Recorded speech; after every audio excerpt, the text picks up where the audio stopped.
Hello, everyone. Welcome back to Where East Meets West, a consistent dialogue about how we bring the best of who we are to make the world into a better place. It's been my absolute joy to be collaborating with Eplog along with America Meditating Radio and to be having these discussions with individuals that matter, individuals that are doing so much in the world. And as you all know, with my background, half Indian, half African, raised in America, I think I do good for looking at what East meets West means to me. And as you know, I've just stayed in the middle. I continue to see the aspects of both sides and see what are the strengths that are there. I want us to come together and find ways to bridge our vision and find ways to make the world into a better place. So where East meets West is all about doing just that. That we can be different, but yet we can work together and find a beautiful symphony, find something extremely helpful and useful to our society and to our world. I'm really excited about today's conversation because Sandeep Das was someone I came across online, and I just paused listening to his tabla and his music, and I just said, wow, he's amazing. He's in America. Oh, that would be great for where East meets West. And so just to give you a little bit of an update of who we're about to have a heartfelt conversation with, Sandeep Das is a composer, educator, and one of the leading tabla maestros in our world. He leads a prolific international music career characterized by tradition, innovation, and the passion for spreading the big LOVE, love and joy. He's one of the unique Indian classical musicians to actively seek a new context for his instrument. And since his debut concert with Ravi Shankar at the age of 17, he has gone on to perform with iconic artists such as Yo-Yo Ma and Paquito de Rivera at prestigious venues ranging from the Carnegie Hall to the Royal Albert Hall. Performances for significant events such as the opening ceremony of the Special Olympics, the 150th anniversary of the United Nations for dignitaries such as the Queen of England and the Queen of Thailand, the Pope and various other world leaders have established him as a highly sought-after performer all around the globe.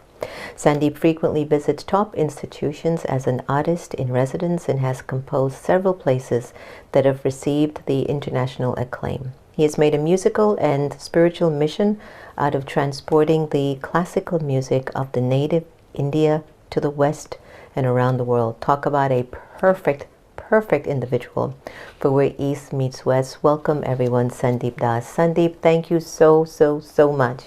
Thank you very much. You said perfect individual. If only my wife would ever consider that word for me. So I I will bet. I will take it when it comes from anyone. Thank you so much for inviting me, and I can already see we'll have fun. Of course. Well, you know what? Before we got live, we were talking about your passion of golf. Both of us have this passion of golf, which is a Western process, and yet you are here playing the tabla, which definitely originated out of India. And talk about where East meets West. It's awesome.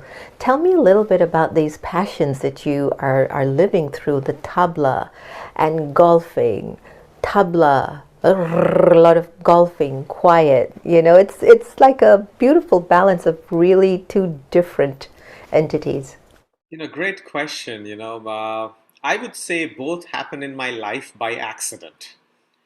My first love or my first, passion, tabla, happened because my father got a complaint from school that I have been disturbing the class by tapping on the desk.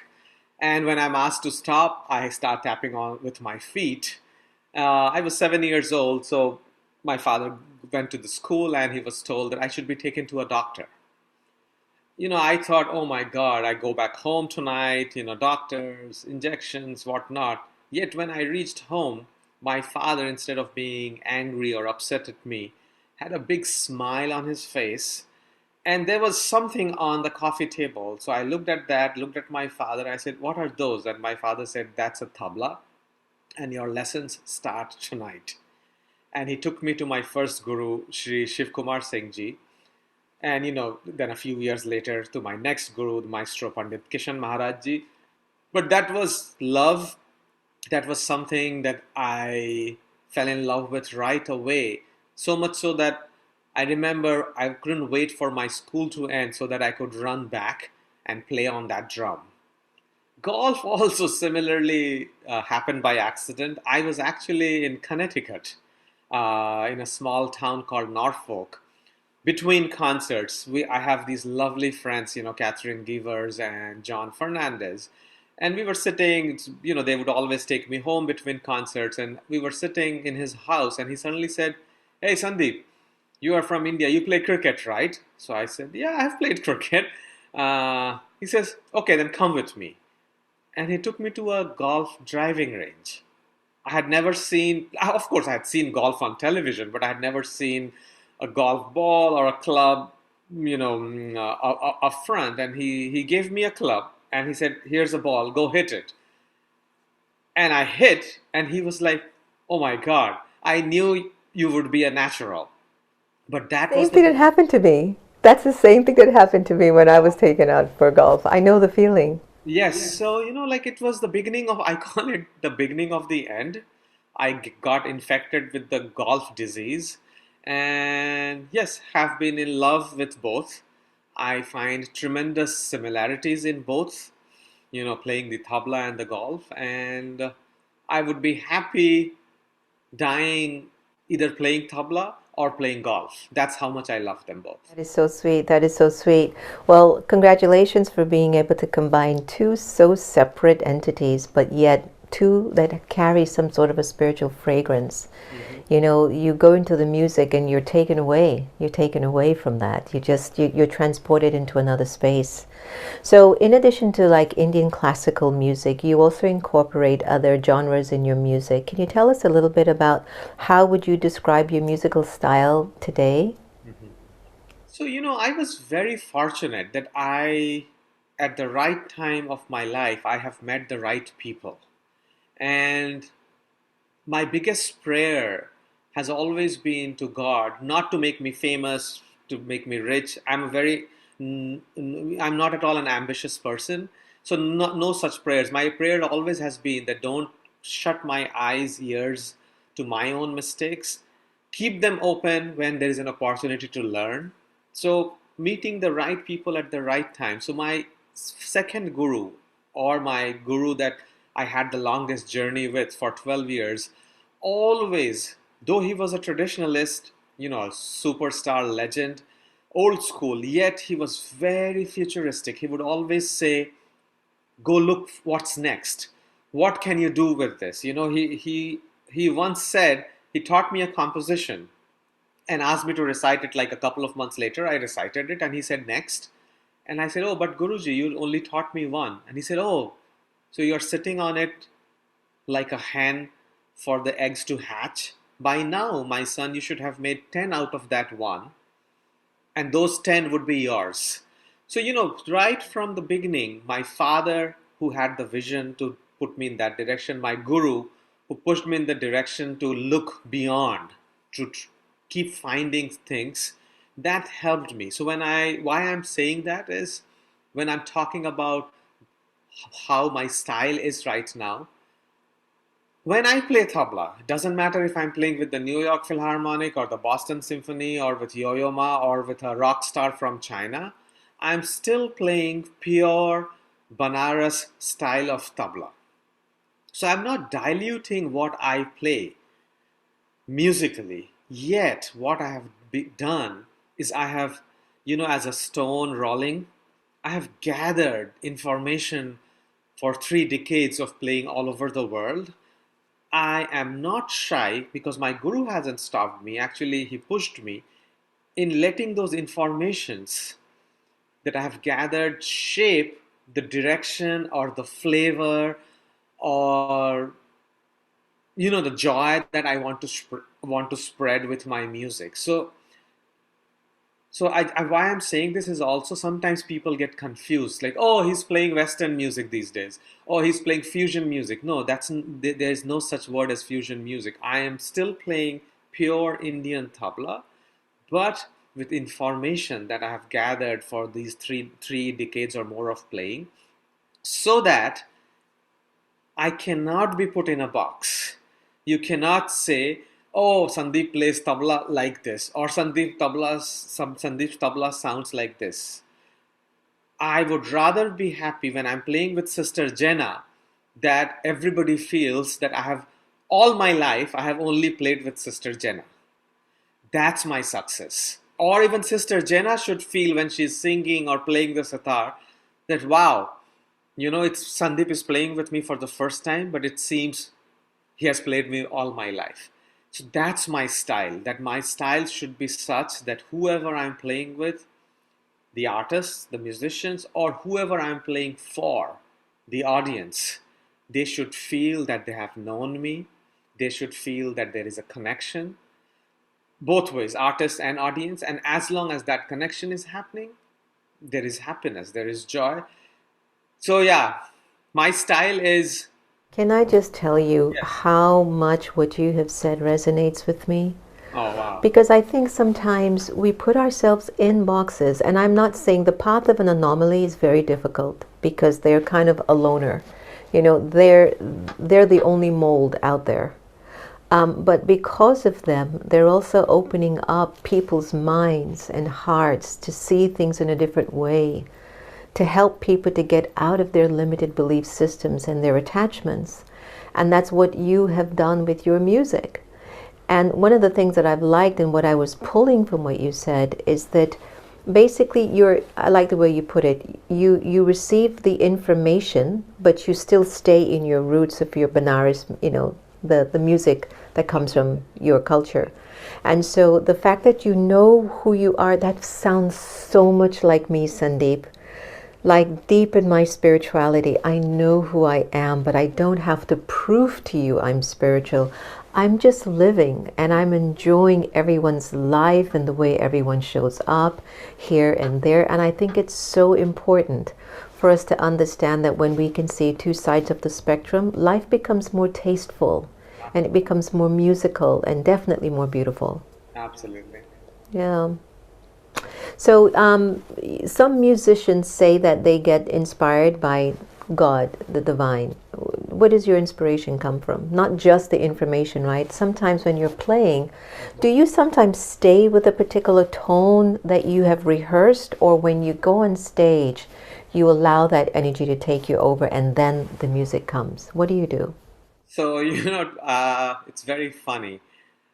First of all, I have never, so even if I have had a thought before a concert that, okay, I'm going to play at Sister Jenna's ashram, this is what I'm going to play because this is the kind of thought process they have, or this is what she has been preaching, I have never been able to stick to any of my plans ever in my life. And so even though, there have been times, oh, this is a very important concert. I'm thinking of doing this. By the time I'm on the wings, I don't even remember what I had thought. Sometimes, even though I am thinking a certain way, as I am stepping on stage, I have already changed. As I am sitting in my Vajrasan posture and I touch my tabla, maybe even then I have a certain thought, but when I touch my tabla, the tabla says something else that night.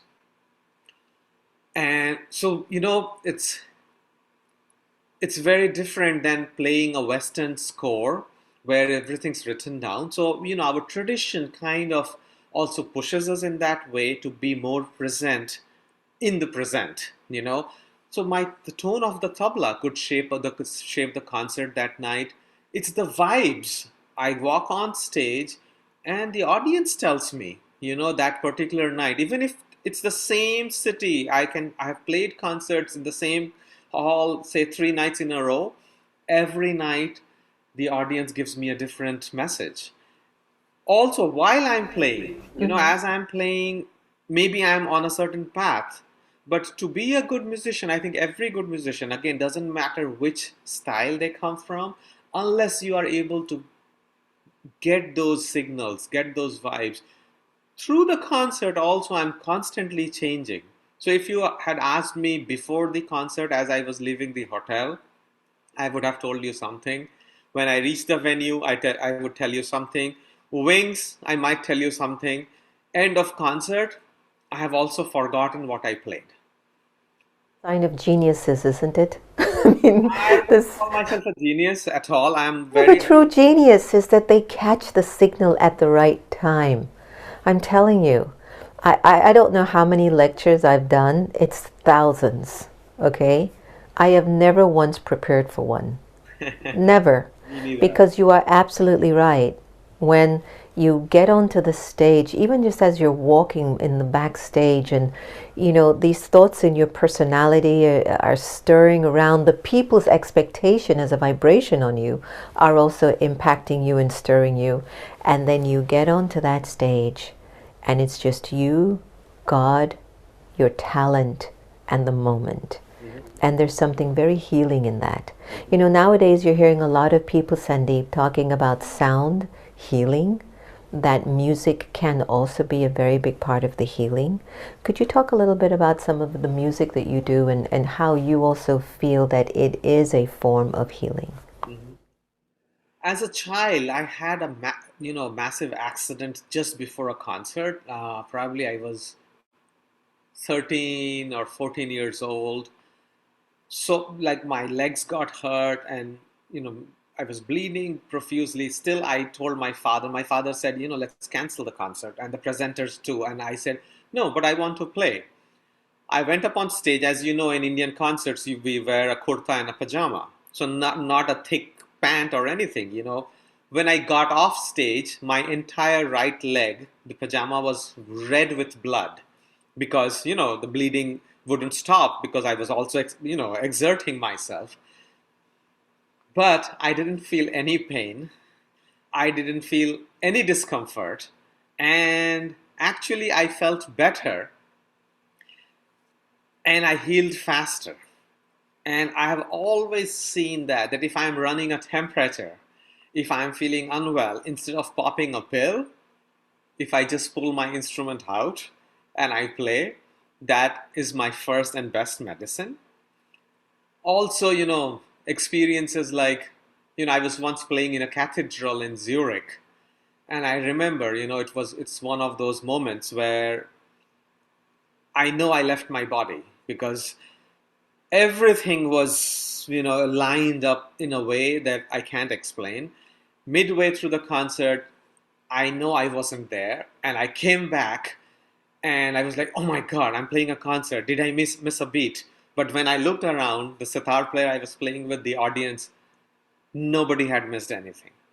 So those are moments that told me, informed me again as I was growing up, that I consider, you use the word genius. I don't consider that for myself at all, but I feel I'm very lucky. I'm very blessed that I was born to the right parents. I went and lived with a guru who was a Siddha Purush, Siddhi. He was Siddha. In a city like Banaras, where I have experienced things that I have started understanding barely in the last 10 years. And whatever my destiny from my previous birth was, that I was given this instrument as my path. Yes, music heals. Different music heals different people differently. But it's like, a doctor can't heal you unless you surrender completely. A medicine doesn't work on you unless you trust that medicine. Music is as simple as that. Unless you are Well, blessed, that you are that's able a to surrender to any music you are listening to, it won't work. The moment you get that blessing happens, whichever form, yes. it heals. Beautiful story, Sandeep. Beautiful. The reason why I'm saying that to you is, since the pandemic, I've been just wanting to play music. I used to play cello back in the day, Lovely. but I haven't touched anything at all. I don't even remember notes anymore. Uh-huh. I've taken out the piano, I've taken out the guitar, I've taken out the tabla, and they're sitting there in the corner. And just you talking about that moment where you felt that, your soul was no longer in your body, but yet everything was aligned. I'm telling you, I think one of the greatest gifts that East and West can actually attain from each other is the fact that we must recognize that there is a soul in us, and that if we come from that place of soul awareness, the magic and the beauty that can take place would be golden aged. It will be fantastic in terms of the world becoming a better place. I think sometimes we are too much on the left of the brain, on the right of the brain. We're too up there, we're too down here. Where's the balance? Where's that balance? Where's that moment inside of you where everything is just okay? Like everything is okay. Now, being in America and growing here, what do you think is the gift that is emerging through this incarnation for you in this country of America? So I was not born or raised here. I was born and raised in India. I have been playing in the US since 1990, but I never lived here. I moved here only 8 years back. Okay. So that's one thing. But I have definitely gotten a lot from this amazing country. As I said, 1990. So I have traveled and seen a lot of this country more than a lot of people who were born and raised here. This I also feel is a very spiritual country. Sometimes I feel though spirituality and Indian philosophy and Indian, Vedas and scriptures and saints are all there, but we are unfortunately forgetting those things more in India or in that part of the world. Whereas I find a lot of people who are, and what is spirituality? Spirituality is, not what we find in definitions, in books or by doing a search on Uncle Google. Spirituality is, you're looking at this, I'm Spirituality looking is at this beautiful kindness. woods It's and I'm seeing goodness. God here. It's generosity. Love. Spirituality is kindness, goodness, generosity, respect, understanding, letting go, embracing. You know what I mean? That's Absolutely. spirituality. So this country, I feel, has a lot more spiritual people in the present because they are kind, they don't judge you, they they have such beautiful qualities, the qualities of discipline, the qualities of punctuality. Even as a musician, try bringing an Indian, say for example, from Bengal. I'm a Bengali, right? My parents are Bengalis. And say a Carnatic musician is coming to perform. How many people from Bengal are going to listen to that Carnatic concert? Whereas what I find incredible that as a citizen or person living in the West, especially in this country, they don't judge you by the name. They don't judge you by what it might be. They are ready to welcome it in their lives. They're at least ready to try it first. I find that incredible. They will come to your concert first. Whether then they like what you present or not, will they come back to your presentation again is a different thing. But they will not say, Sister Jenna, oh, she'll probably presume that this is what she's going to talk and not come. So that way, I feel this country is very spiritual and it is full of great people. I have always gotten love, warmth, welcome, great learning. And who am I to speak about its greatness? That's why this country has produced great people in every genre, in every realm of life. And if not so, I wouldn't have moved here. I was not a 20-year-old spring chicken saying, "Oh, let me go and live in New York." I moved I here. know. Actually, I thought you were raised here because of just the way you're so open and you're so integrating with things. And a lot of individuals, not to say this is a judgment, but sometimes with some Indians, it's very hard for them to sort of integrate. In Washington or in the nation's capital where we are, you can find all Indians live in this area and they don't really want to get out of that section. And all of these things that happen. I'm Gujarati, I'm Punjabi, so Punjabis are like this, Gujus are like this, and yeah, I get that. So But to be able to just accept, like, everyone has something to offer, and I think you've hit it on the nail. It's a cultural thing. Like, oh yeah, Gujus are always like that. And no, they're not. No, they're not. They're souls and they're children of God. So Yeah, what can we learn together? absolutely. And in India still and will always have great people.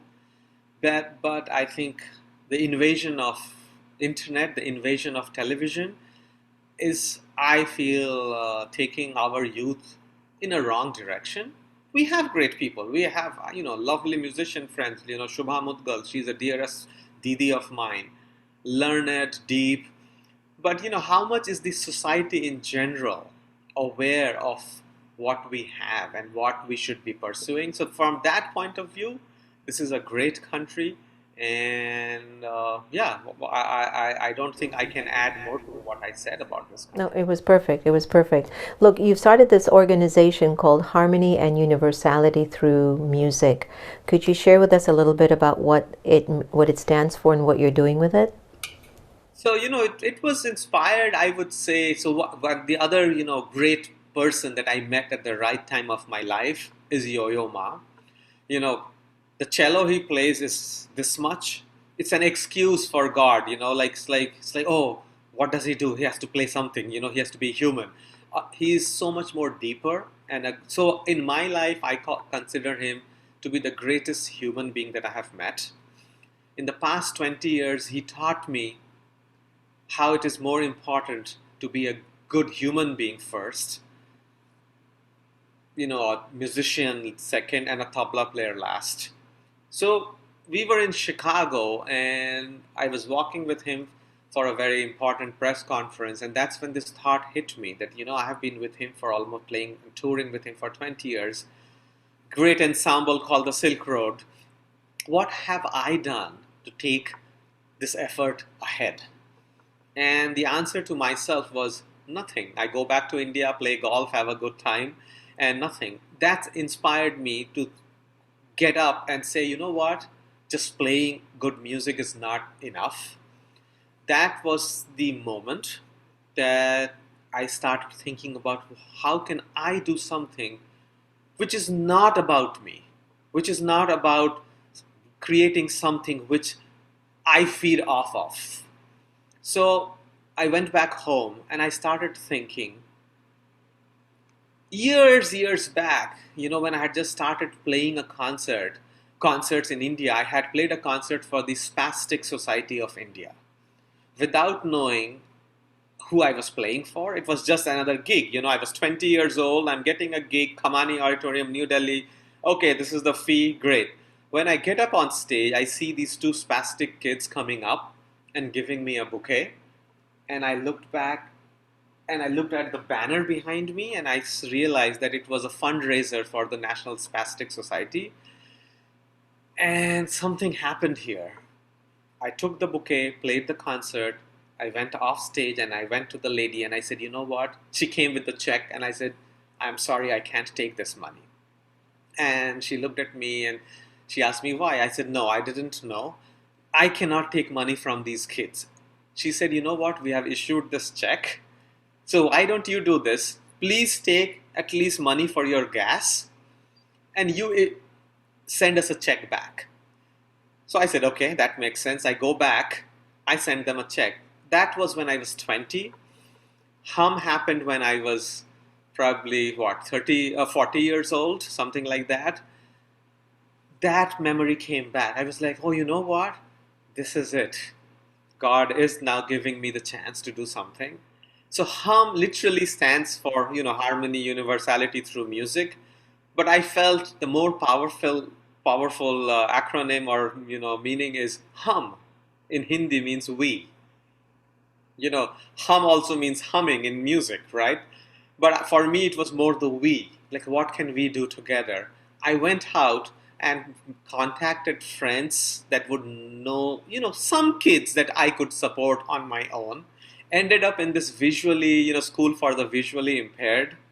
Met this little kid who was born visually impaired. He was playing an Indian instrument called the dholak. He played for me. He played well. I said, oh, give that to me. And I took that instrument. He doesn't know who I am, what I do, and I played in his school. And he, kind of looking towards the sound, he said, you're not bad. You know, that was the moment I fell in love with him. I hugged him and I looked at the principal of the school and I said, this boy is mine now. So I started this organization and I decided with my friends, a couple of my friends, very, very close friends, that let's support learning of music for this child. We started with this one kid. It grew to three, and now I'm very proud. We have nine visually impaired kids. And that one little kid, God willing, I will bring him to you someday if I'm able to bring him to the US, is a 17-year-old youth now and playing very well. If God still gives us the strength and shows us the direction, I'm hoping to get him some grant, something that he can come to the US and continue learning from me. But all nine kids are learning music completely sponsored by my organization. Their taxi, their instruments, and out of the nine, actually, seven are girls. All come from not so well-to-do families. So we support them financially to the point that the parents don't pull them off of learning music. So they're learning vocal music and instrumental music, and I'm very proud. It's not an organization that is there to benefit me in any way, yet The me and my kids. friends are How doing can we help, something. Sandeep? How can we get involved? Because I remembered when I was looking at that aspect, and I see that there's a donation link somewhere there on the website. But how can I help? What if there's a child that I would like to go through your organization to do that, to I give would them be an very, instrument very to play? grateful. I How do would we go about that? Oh, we can talk about that because, I have struggled. I will tell you, we had a sponsorship not from an Indian company. It was a German company called Lanxess. Again, there you go. I went and met a lot of rich Indian people. They sent me bouquets and thank you notes, but didn't give me a penny. It was the CEO of a German company that I played a concert for. He invited me to have lunch, just like the talk I'm having with you. And he said, Sandeep, what are you excited about these days? And I said, I'm excited about this organization, but I don't know how long I can support it. I sent them a proposal to Cologne asking for money for 1 year. He wrote back saying, this is such little money.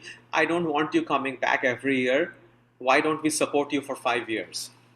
Wow. They supported it for 5 years, but that partnership is over because everything changed. The company changed, people. So again, for the last 1 year, it's literally from me and my friends, six friends, that we support whatever. I play a concert, I send them some money, things like that. So I would be very happy, especially if I can get help in getting this one boy to the US. Let's But talk about it. how do we contact you? How does somebody contact you to see if they can help? So unfortunately, there is one problem. People living in the US cannot send money directly to my organization in India because of the taxation system. We need a certain kind of a license in India, which is very difficult to get. And unless you bribe someone, you don't get that license. And I have refused to bribe someone to get that license. So directly you can't send money from the US, but if there is an entity in India, it's a not-for-profit organization. Whatever you support, you get 100% tax credit for that. So they can definitely get on our website and get in touch with my team or get in touch with my office through my website. And we will be more than happy to get any support of any kind. From Beautiful. you, with you, I will talk with you later. What's the website? It's in my website. If they go to sandeepdas.com, they can click on Hum Ensemble and they will get all the information. What's the main message you'd like to leave everyone with? Ah, life is too complicated. Don't make it more complicated by thinking too much. Go out, have fun, spread love. Try to find out what that neighbor is playing is. Why does it sound different? What is he listening to? Why does he fish the way he fishes? Why does he kayak the way he kayaks? Uh, we are all the same. The differences are all man-made. The sooner we forget it, the better life will all have. But love, love, love, very important. So, Beautiful. Let's end on a fun note. I'm going to offer you spiritual rapid fire. I'll mention a few words, and whatever comes to your mind, just shoot it right out. Ready? uh-huh. God or religion? uh, God. Okay. Tabla or golf? Oh, that's a tough one. That's a tough one. Tabla. Tabla. Okay. Ocean or the forest? Forest. A movie or a book? Book. Tea or coffee? Tea. Tea. Yeah. Okay. Dancing or singing? Hmm. Oh, and this is for me, right? I'm choosing it for myself. Singing. Beautiful. Beautiful. I dance horribly. You don't want not even in your worst nightmare. So I'm just giving you. Welcome to the club. Dancing and running. It's like a duck for me. It just looks awful. Yeah, you don't want to see me dancing. I do. Even That's if it could okay. save your life, you would rather say, okay, let me die. No. Sandeep, that's you've been incredible. Thank you so much for joining us on Where East Meets West. You've been a delight. Thank you so much, and love you and love all your people, and hope to see you in person someday and play golf with you, pick your brain, and maybe play at your ashram with my group or something sometime soon. So take I'd care love and that. thanks for doing this. I'd love that. I'd love that. All right, everyone. I hope you've enjoyed my time with incredible music composer, educator, and humanitarian Sandeep Das. We've talked about a lot, but the importance of what kind of information are you pulling in that you can still share your talent in that. It's not about us and them. It's about we, hum. It's about us coming together. Please look out for him on his website, sandeepdas.com, to find out more about his mission, the harmony and universality through music. Really, I think that's really a big one. And if we can all support it, it will be a wonderful gift for our humanity. Drop us a comment, a DM, anything that you'd like on either Epilogue or America Meditating Radio, and we can talk more later. Thank you so much for joining us. All the very best. Take care.